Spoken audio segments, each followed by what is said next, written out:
Welcome back to the My Pro Golfer channel. Today, because of the James River Country Club Caddy Towel video, I decided to tell you a little bit more about caddies because there are so many comments about how to properly use a golf towel that I think you need to hear it from a professional. Today we're going to be interviewing Sean, who is a caddy out at Streamsong, one of my favorite places to play golf in the world, and it's so different than the Florida golf that we play day in and day out.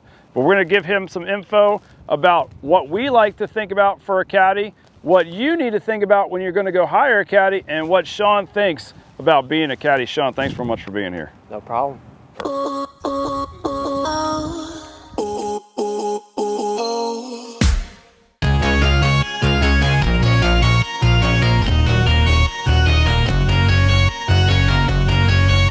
Hey, thanks for watching today's episode. Here at My Pro Golfer, you know we like to keep things simple. And today, I've got a special gift for you to help you never miss a 5-foot putt again. Click the link below and download today. All right, so for those of you that haven't gone back years ago and watched the caddy video, I'm going to just do my quick synopsis. Now, I did start as a caddy, in all fairness. I caddied for 5 years and it put me through college. Sean's going to have his reasons for caddying. For me, it was freedom. And I thought about, what do I need to purchase? What do I need to buy? If it was a new wedge, I'd be like, well, I just need 2 loops and I could get a new wedge. So caddying was a big deal for my growth in the game. And so this is obviously the dirty spot. This caddy towel came from Erin Hills, one of my favorite caddy experiences of my life. And Erin Hills is just a beautiful golf course, one of our partners. So wet this end, and this is the end, and you can teach me if I'm wrong, but this is the end that I do all my work with. Oh, that's right. Perfect, yeah. The player doesn't touch this. This is my area, I knock that out. Now, in Florida, we sweat a little bit. So this section with the nice logo is for the player to use, in my mind, wipe the face, wipe their hands, whatever you want. And then everything I gotta do that's gross, I do right here because I throw that part over my shoulder. Anything I'm doing wrong there with the caddy towel? Tell me what you would do different or the same. Typically, I don't know if I would use the towel to wipe my hands or my face off. Okay. The caddy's towel, just I know when they washed it last. It's a good point. Not saying that I don't wash mine, but sure. It's a risky move. That's good for the audience to know, like, hey, maybe not. Maybe have your own towel on your bag. Yeah. Okay, that's good, that's good. Now, from this is sort of like equipment for us caddies, right? Yeah. What do you do? How do you hold it? What do you like to do with it? I like to put it inside of my bib. So Okay. I'll have it here. Some caddies put it around their neck, but if it's around my bib, I can take the club, wash it off, and it's pretty easy to get from there, but it's simple. Simple, Yeah. good. Do you tend to take 2 bags when you caddy? You 2 tend to take bags. 1? Yeah, so 2 yeah, 2 bags is always a little tricky, but you have to have your towel ready and know what to do with it in order to incorporate it when you're playing. What's the most difficult thing about carrying 2 bags for you at Streamsong? Taking care of 2 players. One might be in the left side of the fairway, one might be in the right waist area. Yes. It's hard to get to both players. Do you, what's some tips that you could tell the audience what you do to kind of help that? Do you give them a club and say, go there, or do you just give me a little feedback on how you play that? It depends on pace of play, but if they're moving good, then, we'll try to get to the one player, help them, and scurry over to the next one and try to help them. So you take both bags over to that other player after getting that guy set? Yep. Okay, usually. good.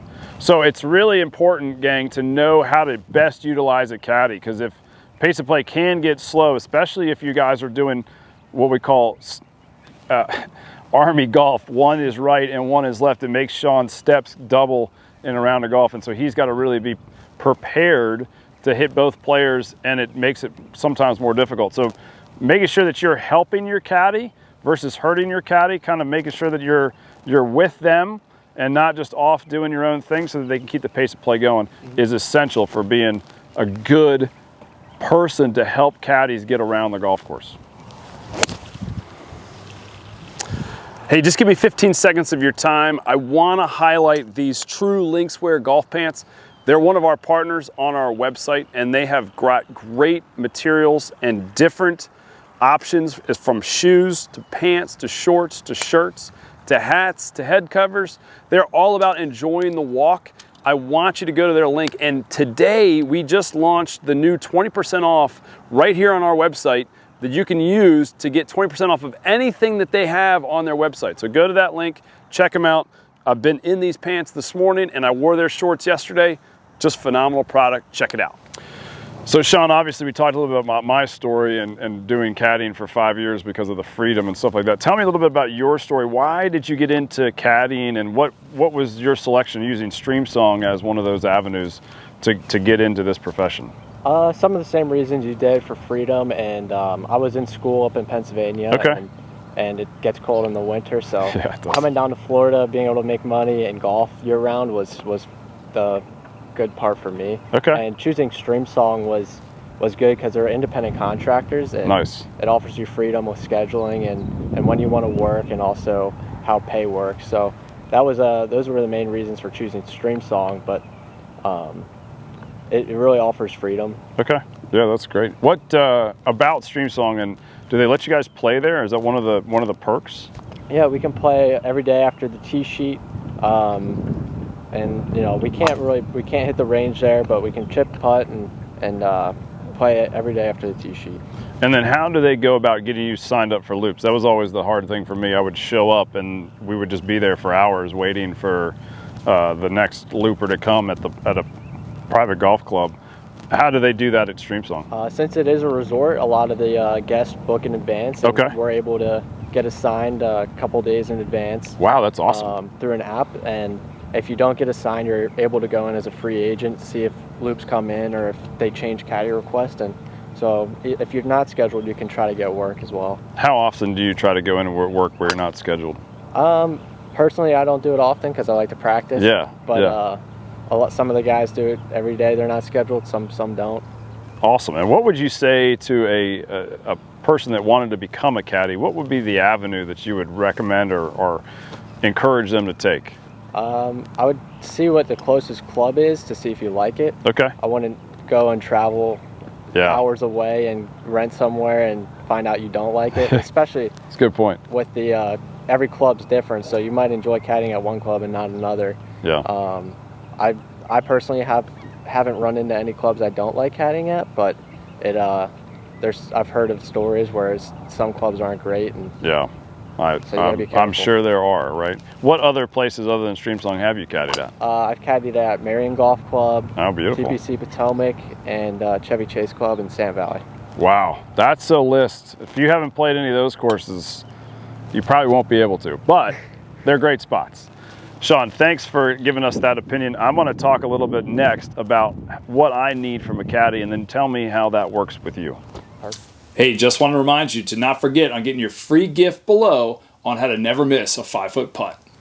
So the most important thing for you to know is why to hire a caddy. And so one of the things that I did as a caddy when I was coming up in the world is if I had the first conversation I had with somebody was, what kind of handicap level are you? And ideally, if you can watch the player warm up and hit balls in the range, which I don't think you guys do at Streamsong, but you may. On the black course we do. You can't. Oh, that's right. Yeah. But red and blue, we don't. We're not. Yeah, it's just too hard to logistically get there. Yeah, makes sense. But if you can watch, as a caddy, if you can watch a player warm up, you can really see how to help them map around the golf course. A caddy is not necessarily going to help you with your swing, but they can help you navigate a course management.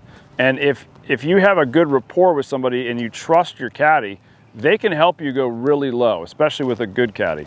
One of the frustrations that I have in the caddy world, and you could speak to this if you want, is when I was coming up, you had an A caddy, a B caddy, and a C caddy, and each of those categories were very clear in what they were able to do and what they were not able to do, and we've sort of lost that in the world. So I could hire Sean, and he could go around and help me 5 shots, which is a ton of strokes for a guy who averages 74.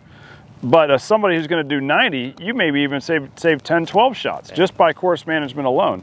But Sean is an honor caddy, so he's going to have all the knowledge of the greens and the angles and have a good rapport with his players. But if Sean had somebody new with him that was a C caddy that didn't know how to read greens, then that we were going to charge the same amount of money, the value would not be there. And so I want the industry to kind of go back to assigning caddies with the knowledge that they are this level or that level, because all I want is somebody to carry my bag and tell me that there's a hazard over there. And with today's digital technology, I'm 99% of the courses I play are going to tell me that. How do you feel about the caddy situation, and when you go out with a group and you've got a caddy that's of lesser skill, how do you navigate that, and are you upset at all by the caddies that aren't very good making the same amount of money as you? Navigating a player who's not as good is generally pretty easy because a lot of them have the same tendencies. Yes. And you really just you gotta find where their miss is and generally where they're going, and then just help them get further back in play. And then plotting them along the golf course. Yeah, because we know where the misses are. We know what the course looks like, so we know. You see enough shots if they play 3 or 4 holes where you know where to put them off the tee. Like, you got to aim here at this bunker because you got more room than there looks to the right of it if they're cutting the ball. So it's easy to do that. As far as, you know, good caddies and bad caddies, it can be frustrating sometimes, but it depends where you are, what club you're at. Sure. You know, at Stream Song in Sand Valley, a lot of them are professional caddies. Okay. We do at Sand Valley have junior caddies, and those are guys who they'll tell you where the trouble is, but they might not read greens. Okay. So you can get that there. So that is happening at Sand Valley. They have, and do they change the dollar amount that you're owed? Okay, that's awesome to hear, because I haven't seen that a lot. Yep. And I think at you know, at resorts it's a little different because they try to get all professional caddies, because since people are coming in playing this resort, it's not their home course, they don't know where they're going. Yeah. They try to get all professionals, and then at private clubs sometimes you just have a guy that can carry a bag and just, you know, help you along, tell you where the hazard is or what the hole shape's like. Fantastic. Well, gang, that's a little bit about hiring a caddy, knowing how to utilize a caddy properly, a little bit about Sean's story. And what I want you to get out of this, if you've stayed here the whole time, I want you to go ahead and comment below and say, hey, I'm going to play XYZ course, they have caddies, and ask me whether or not the caddy at that facility is worth it. And then I could take you through what the questions you need to ask that facility, whether or not the caddy program is for you. If you have any questions about it, feel free to comment below. Hopefully you liked this video. If you did like it, subscribe. We'll see you next Thursday at 6 a.m. Sean, thanks so much. Appreciate it. Awesome.